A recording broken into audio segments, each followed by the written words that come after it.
الحمد لله نحمده ونستعينه ونستغفره ونؤمن به ونتوكل عليه ونعوذ بالله من شرور أنفسنا ومن سيئات أعمالنا من يهده الله فلا مضل له ومن يضلله فلا هادي له ونشهد أن لا إله إلا الله وحده لا شريك له ونشهد أن سيدنا ونبينا ومولانا محمدا عبده ورسوله صلى الله تعالى على خير خلقه محمد وآله وأصحابه أجمعين أما بعد فأعوذ بالله من الشيطان الرجيم بسم الله الرحمن الرحيم يا أيها الذين آمنوا كونوا مع الصادقين صدق الله مولانا العظيم. بزرگان محترم اور برادران عزیز،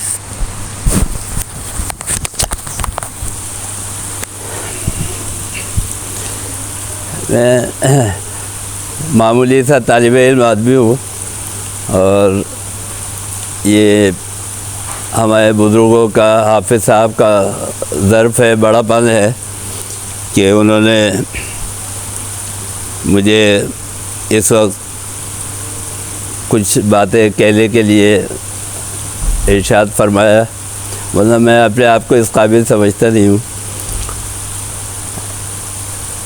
بلکہ میں حافظ صاحب کی مجلس سے سیکھتا ہوں. حافظ صاحب کے ہاں جو مجلس ہوتی ہے وہ اتوار کے دن، اس میں جاتا ہوں، تو ہر دفعہ میں یہ سوچتا ہوں اور پلان بناتا ہوں کہ جو کچھ حافظ صاحب نے کہا ہے وہ اتنا اچھا ہے کہ اب میں اپنے بیان میں اور اپنے تقریر کے اندر وہی باتیں بیان کروں گا.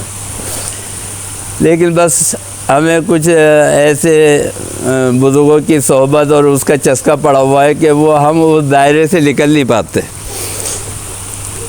تو میں ایک دو باتیں ایسے ہی ٹوٹی پھوٹی آپ کے سامنے عرض کر دیتا ہوں. یہ اللہ کا سب سے پہلے ہمیں اور آپ کو شکر ادا کرنا چاہیے کہ اللہ تعالیٰ نے ہمیں اور آپ کو یہاں پر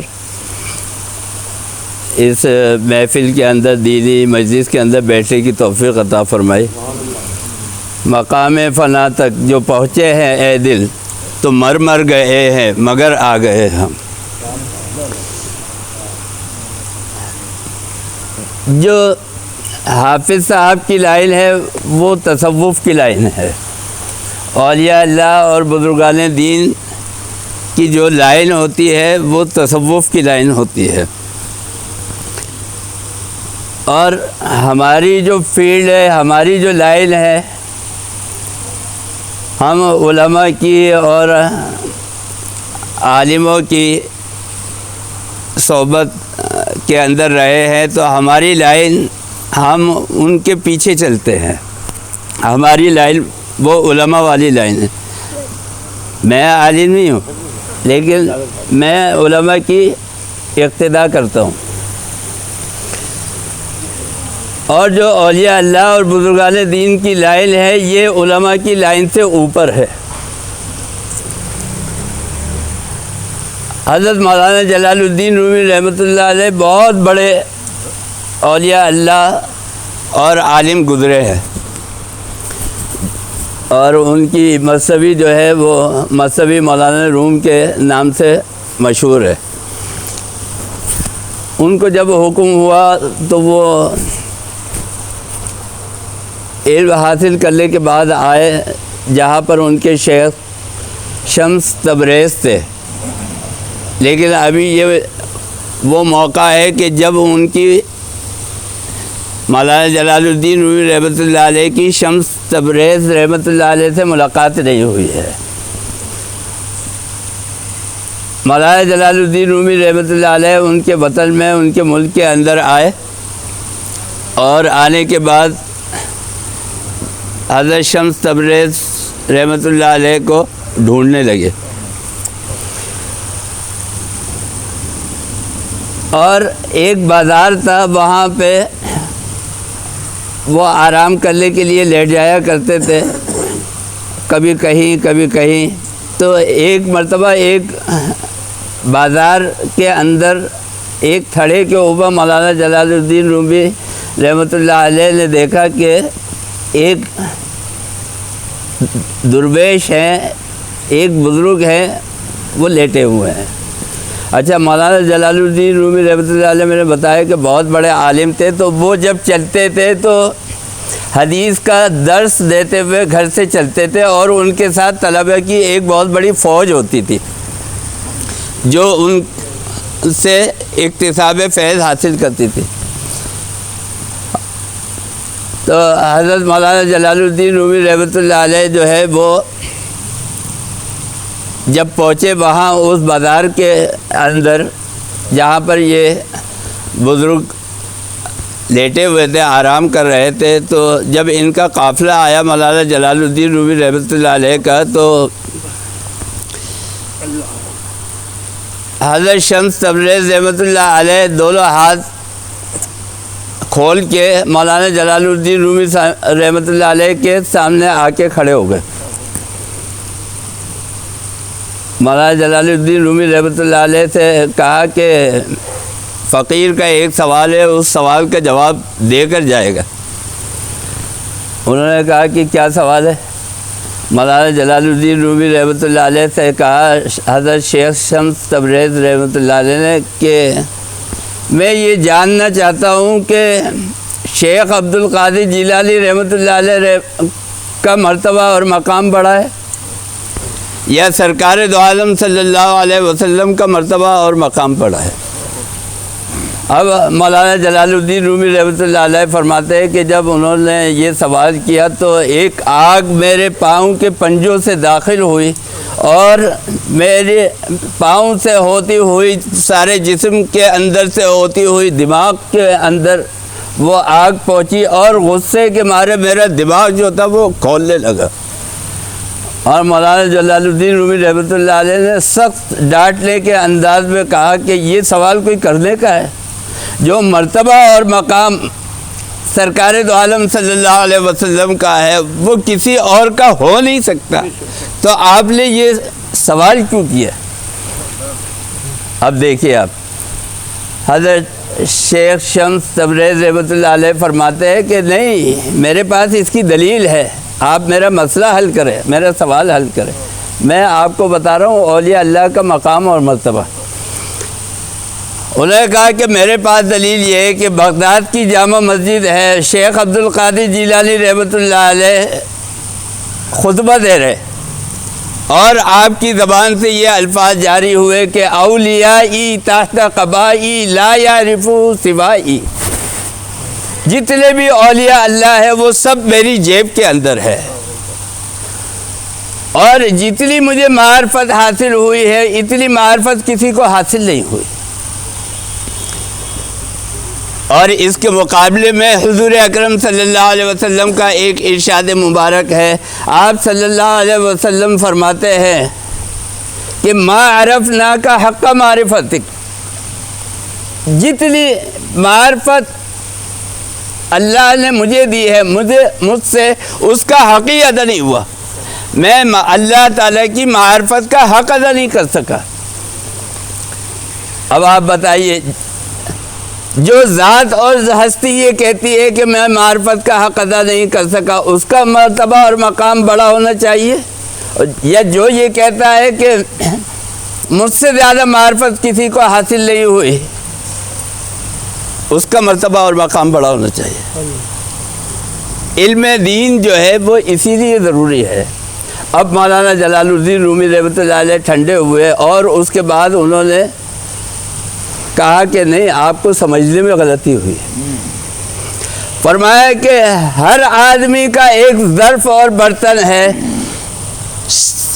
اسی طرح حضرت سیدنا شیخ عبدالقادر جیلانی رحمۃ اللہ علیہ کا بھی ایک ظرف اور برتن تھا، اس کے اندر جب معرفت کی شراب ڈالی اللہ تعالیٰ نے تو وہ بھر گیا۔ اور حضرت سیدنا شیخ عبدالقادر جیلانی رحمۃ اللہ علیہ فرماتے ہیں کہ مجھ سے زیادہ تو معرفت کسی کو حاصل ہی نہیں ہوئی۔ فرمایا کہ سرکار دو عالم صلی اللہ علیہ وسلم کا بھی ایک ظرف اور ایک برتن ہے، اور وہ اتنا بڑا ہے نبی ہونے کی وجہ سے کہ آپ کے برتن میں جتنی معرفت ڈالی جاتی ہے آپ کہتے ہیں حقیقت نہیں ہوا۔ بس میرے دوستوں بزرگوں، میں یہ بتا رہا تھا، مولانا جلال الدین رومی رحمۃ اللہ علیہ نے جب یہ جواب دیا ہے تو مولانا جلال الدین رومی رحمۃ اللہ علیہ حضرت شیخ شمس تبریز رحمۃ اللہ علیہ کو اپنے مدرسے لے گئے اور وہاں پر جا کر ان سے ملاقاتیں کرنے لگے۔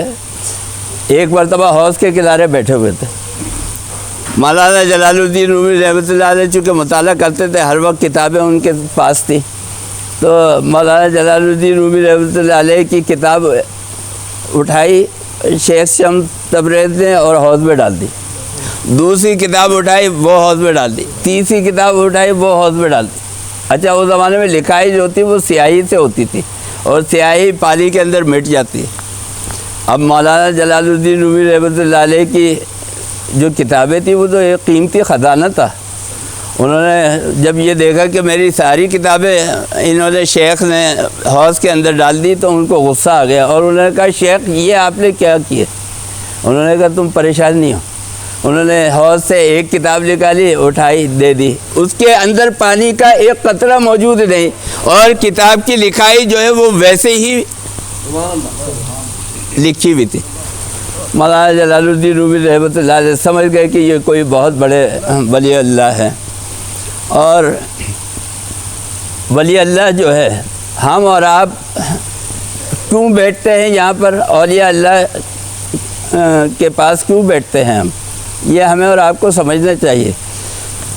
ہم اور آپ اولیاء اللہ کے پاس بیٹھتے تو ہیں لیکن بیٹھنے کا حق ادا نہیں کرتے۔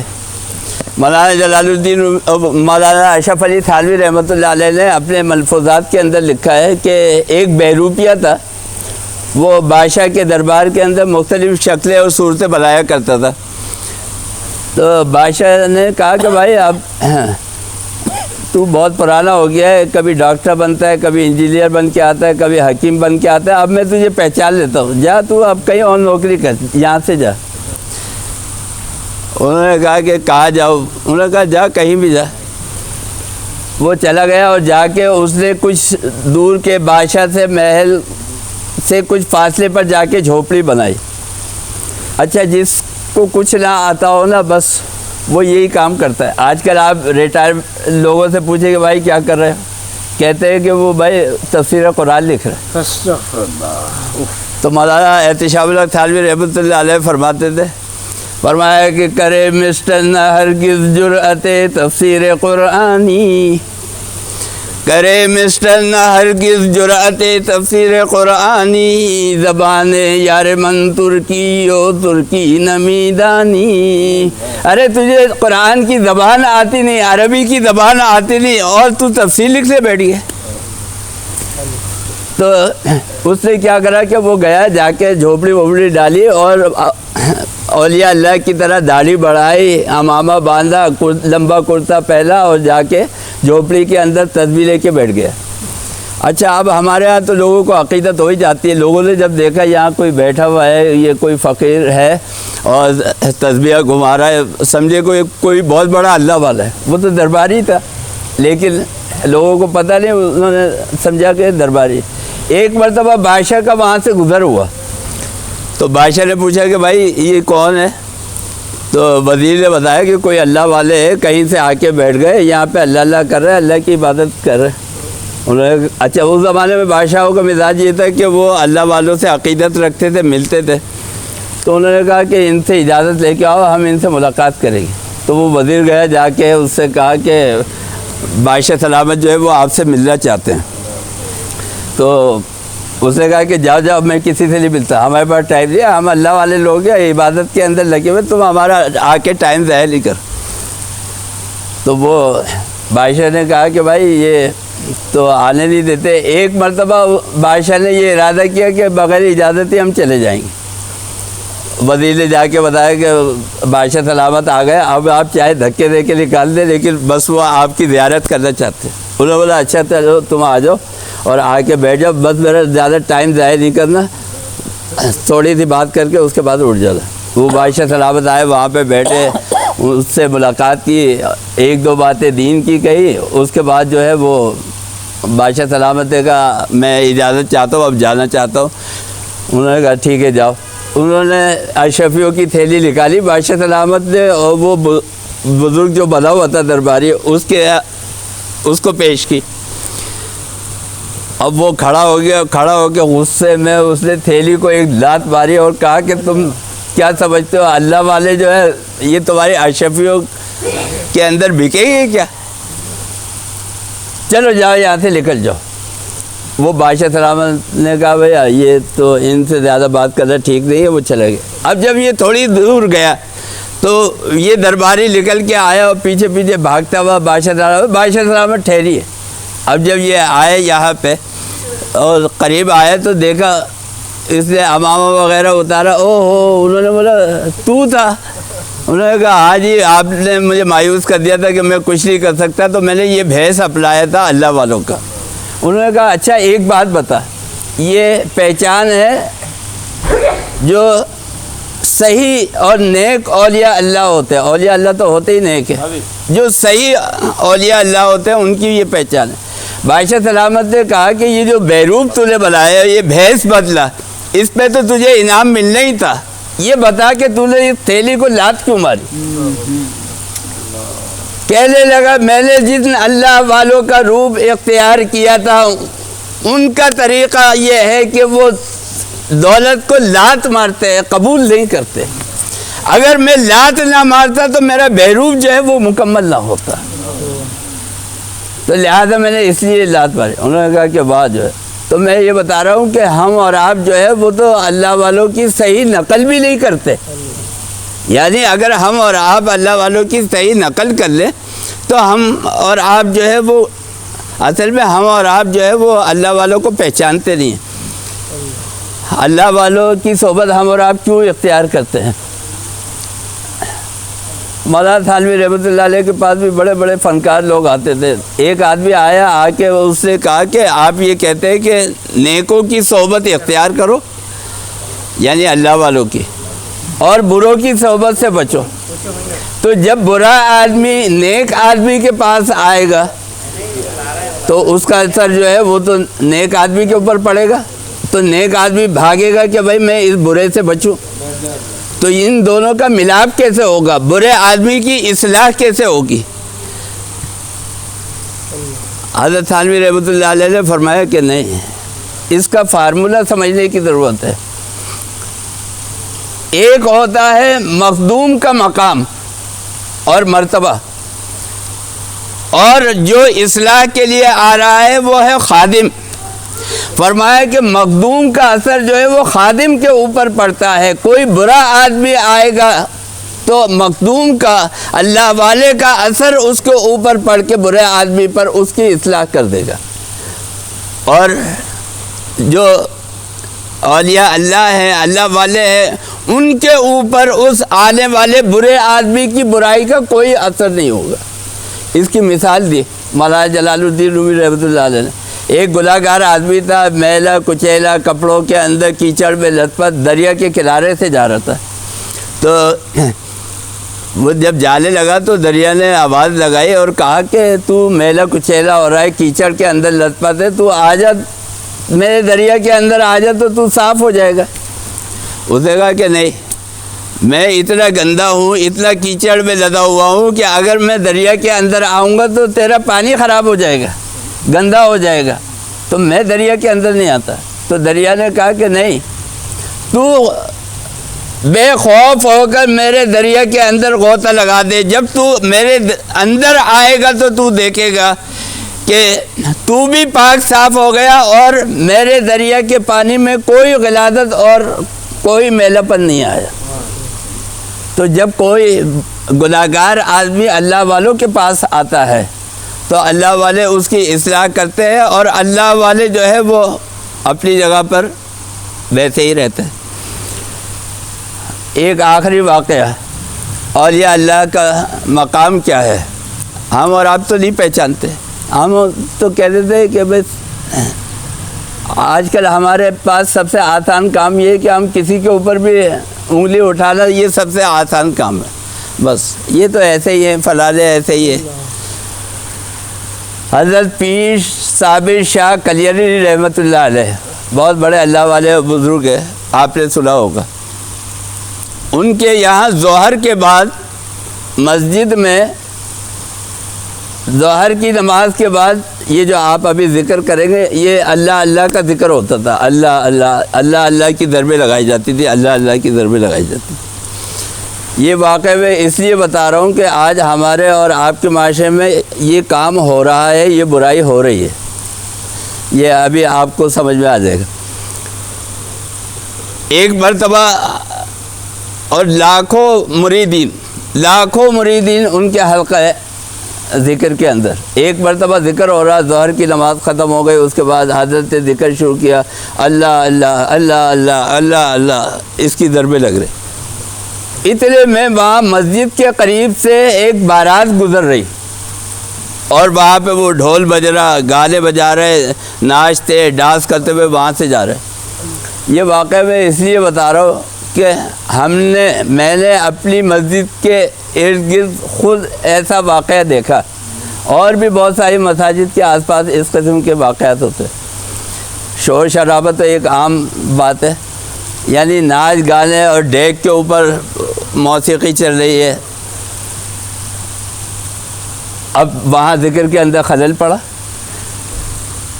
حضرت شاہ کلیری رحمۃ اللہ علیہ نے خادم کو بلایا اور کہا کہ جاؤ اور جا کے ان سے بولو کہ بھائی یہ تم بارات لے کر جا رہے ہو، کم سے کم خاموش ہو کے خاموشی کے ساتھ یہاں سے گزر جاؤ. یہ مسجد ہے، اللہ کا گھر ہے، اس کی بے حرمتی ہو رہی ہے. وہ گیا خادم اور جا کے اس نے کہا کہ شاہ صاحب کا یہ حکم ہے کہ آپ یہاں سے خاموش ہو جائے اور یہ گانے بجانے بند کر دیں آپ. انہوں نے کہا کہ جاؤ بھیا جاؤ، شاہ صاحب سے کہو کہ وہ اپنا کام کرے، ہم اپنا کام کرتے. شاہ صاحب نے پھر دوسری دفعہ کہلوایا، پھر تیسری دفعہ کہلوایا. میں یہ بتا رہا ہوں کہ اگر آپ نے کسی اللہ والے کو تکلیف پہنچائی ہے تو پھر اس کے بعد کیا ہونے والا ہے وہ دیکھیے آپ. جب 3 مرتبہ ہو گیا اور انہوں نے گانا بجانا بند نہیں کیا تو پیر صابر شاہ کلیری رحمۃ اللہ علیہ نے خادم کو بلایا اور انہوں نے کہا کہ وہ سامنے دیکھا وہ گھڑے کے اوپر میرا کٹورا رکھا ہوا ہے. اس نے کہا ہاں جی دیکھا میں نے. کہا سیدھا رکھا ہوا ہے؟ انہوں نے کہا ہاں جی سیدھا رکھا ہوا ہے. انہوں نے کہا جاؤ اس کو الٹا کر دو. وہ گیا اور جا کے اس نے کٹورے کو الٹا کر دیا. اب جیسے یہ کٹورے کو الٹا کرتا ہے تو وہاں سے رونے چیخنے چلانے آؤ زاری کی آوازیں آ جائیں. اب شاہ صاحب نے کہا جاؤ جا کے دیکھو کیا ہوا. اب وہ وہاں پہ گئے تو انہوں نے دیکھا کہ دونوں طرف پہاڑ تھے اس علاقے کے اندر. دونوں طرف سے پہاڑ جو ہے وہ اس بارات کی طرف آ رہے ہیں اور ان قریب یہ کہ کچل دیں گے. بس اب ان لوگوں نے جو ہے وہ چیخنا چلانا رونا پیٹنا جو ہے وہ شروع کر دیا. اور تھوڑا وقت گزرا اس کے بعد وہ اور قریب آ گیا. اب قریب تھا کہ انہوں نے معافی تلافی کرنا شروع کر دی اور کہا کہ حضرت سے کہو کہ ہمیں معاف کر دے اور ہم آئندہ ایسا نہیں کریں گے. حضرت نے کہا کہ ٹھیک ہے میں نے معاف کر دیا. جاؤ. خادم سے کہا کہ جاؤ جا کے کٹورا جو ہے سیدھا کر دو. وہ گیا اور جا کے اسے کٹورا سیدھا کر دیا، تو پہاڑ جو وہ قریب آ گئے تھے اس بارات کے، 200-400 آدمی کی جو بارات تھی، وہ پہاڑ وہ آہستہ آہستہ دوبارہ پیچھے ہٹنا شروع ہو گئے۔ اب خادم نے جو ہے یہ دیکھا، اچھا ہمارا یہ مزاج ہے، ہماری قوم کا بھی یہ مزاج ہے، ہم لوگ کسی نہ کسی چیز کی طاق میں رہتے ہیں کہ ہمیں کوئی ایسے چیز مل جائے کہ جس سے ہمارے مرضی کے کام ہو جائے۔ خادم نے جب یہ دیکھا، اس نے شاہ صاحب سے کہا کہ شاہ صاحب میری آپ سے ایک درخواست ہے۔ کہہ رہے کہ کیا؟ کہا کہ مجھے وہ کٹورا دے دے۔ شاہ صاحب رحمۃ اللہ علیہ نے فرمایا کہ کیا کرے گا تو کٹورے کا؟ انہوں نے کہا کہ بھائی میرے پاس کٹورا آ گیا، میں جس کو جس وقت چاہوں گا بھائی الٹا کر دوں گا، جس کے ساتھ جو ہے بدلہ لینا ہوگا، انتقام لینا ہوگا، اپنی مرضی کے مطابق جو ہے اور کہوں گا بھائی دیکھ تو میری بات مانتا ہے، ابھی کٹورے کو الٹا کر۔ شاہ صاحب نے کہا کہ پاگل، اس کٹورے میں کچھ بھی نہیں ہے، وہ تو میں آنکھ کا اشارہ کرتا تب بھی یہ کام ہو جاتا، میں ہاتھ کا اشارہ کرتا تب بھی یہ کام ہو جاتا۔ یہ تاثیر جو ہے کٹوری کی تاثیر نہیں ہے، یہ تاثیر جو ہے یہ ہمارے دل کے اندر جو اللہ اللہ کا ذکر ہے، یہ اس کی تاثیر ہے۔ بس میں یہ بتا رہا تھا کہ ہمیں اور آپ کو اللہ والوں کی صحبت سے فائدہ اٹھانا چاہیے۔ بس یہی 2-4 باتیں تھیں جو ٹوٹی پھوٹی میں نے آپ کے سامنے عرض کر دی۔ اللہ تعالیٰ مجھے اور آپ کو حافظ صاحب سے فیض حاصل کرنے کی توفیق عطا فرمائے، اور جو حافظ صاحب نے حضرت شیخ عبدالحفیظ مکی رحمۃ اللہ علیہ کا سلسلہ جاری رکھا ہوا ہے، اللہ تعالیٰ قیامت تک اس سلسلے کو حافظ صاحب اور ان کے خلفاء اور متوسلین کی صورت کے اندر اللہ تعالیٰ جاری و ساری رکھے۔ وآخر دعوانا